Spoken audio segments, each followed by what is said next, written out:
I think I would have been killed if I stayed in this relationship for longer. And that's a heavy thing to sit with. It's taken Abby years to process the abuse and trauma her ex put her through. She's asked us not to share her last name for her protection. Her story starts in high school. I started dating a guy from my school. He was really well liked in my town, very kind, intentional, personable. When they went off to college, she says things changed. First, emotional abuse, escalating to sexual and physical abuse. Behavior she wrote off. Well, I've never had to go to the hospital for some pain. And so it's not bad enough. And so it was always not bad enough, though. Abby found a support system and was able to safely leave. She's lucky. A new report from the state attorney general's office found while Colorado saw its lowest number of homicides in years, domestic violence deaths spiked sharply from 2023, up 24%.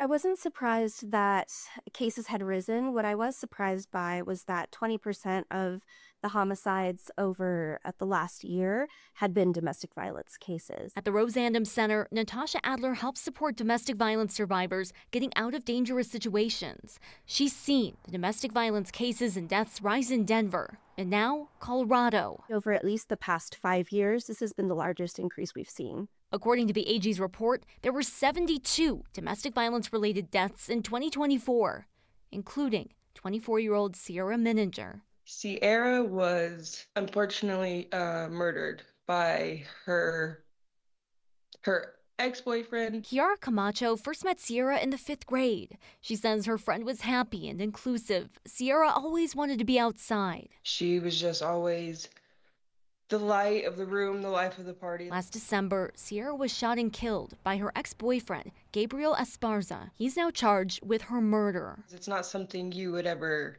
imagine. But as domestic violence deaths climb, Kiara and Abby agree something needs to change. You feel so alone and you feel like no one understands. But once you start to talk about it and the more you start to open up, every female in my close circle has gone through the same thing. But I think it's also so important to step back and look as a community, what about our society, what about the environment that we've set up is allowing abuse to thrive. Adler says turning this trend around will rely on funding. She says they and their partners with police and the city are doing everything they can to help survivors get to safety and through court proceedings, but covering more cases with fewer resources, she worries there will be people who slip through the cracks. Rachel Krause, 9 News. Yeah, and Rachel, do experts know, why this is happening? What attributes to the 24% increase?